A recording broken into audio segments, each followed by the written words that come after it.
Hi everyone, welcome back to my channel. This is Lea and today is a special episode of it's not a floss tube update, but this is about cross stitch. So as you can see in the title, today I'm going to do a super quick sorting of my floss for my old Zelda piece. I started this in 2015 and I have changed my organization tons of times for cross stitch.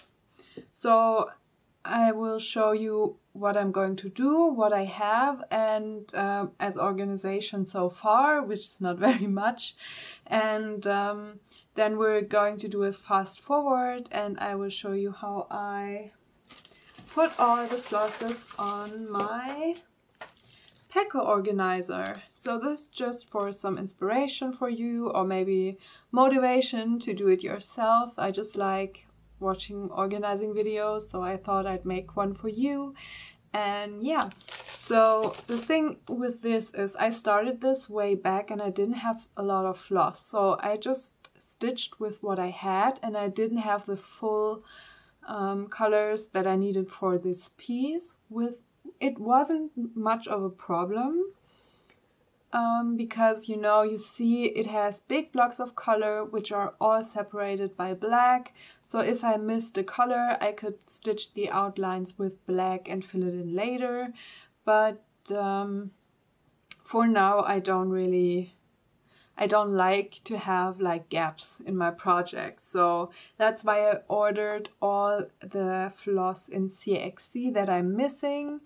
And so that's why this is all over the place. So my base organization for this was this cute box, and I have all the flosses that I have in bags. So I like this. I already presented this as an option.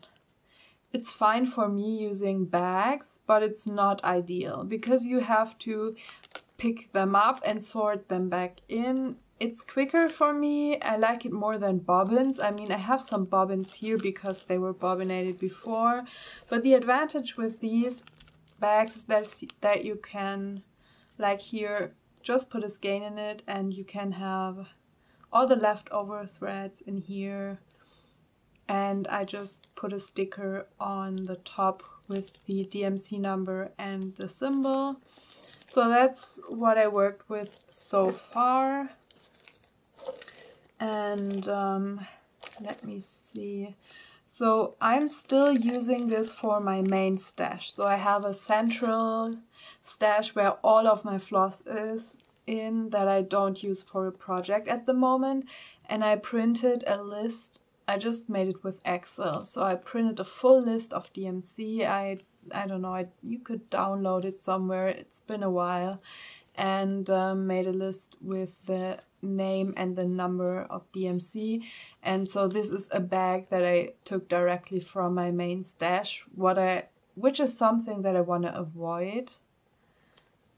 But on the other hand, who cares?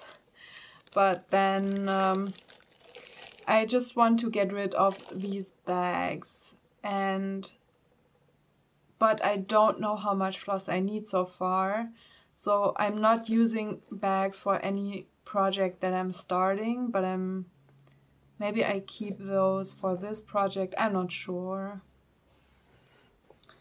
So the next thing is I bought the CXC and I just threw them directly into my project bag, and I also have some flosses in here that I don't have sorted yet, and then I have all the other colors that I was missing in this form. So these are all CXC, and I think they're really nice for stitching on 14 count because they are a little bit thicker than DMC, but just a tiny bit. So you really only notice the difference when you're stitching on 25 count or 28 count.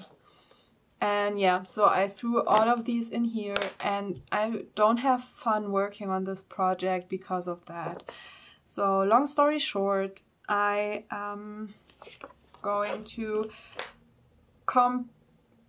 compact all of this and put it onto here.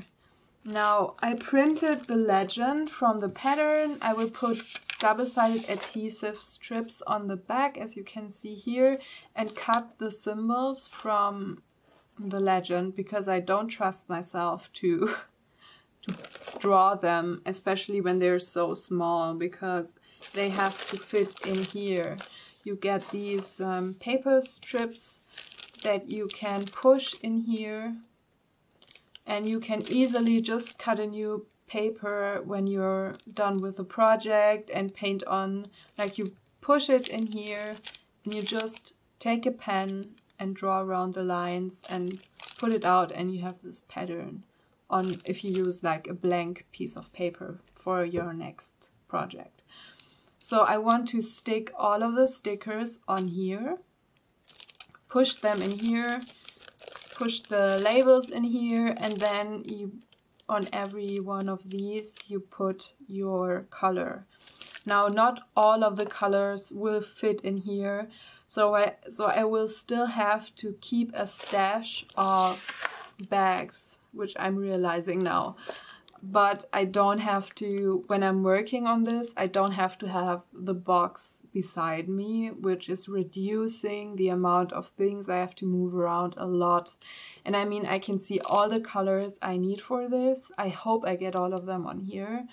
I have them all in, I see them at a glance. I really find quickly which color I need, and I just have to look for the symbol, and that will make it much faster and easier for me. And I can put this inside my project bag, and all of the skeins that I don't fully put on here, I will put into bags or just like that in the box and refill like once every so often to, yeah, to have all the colors on here.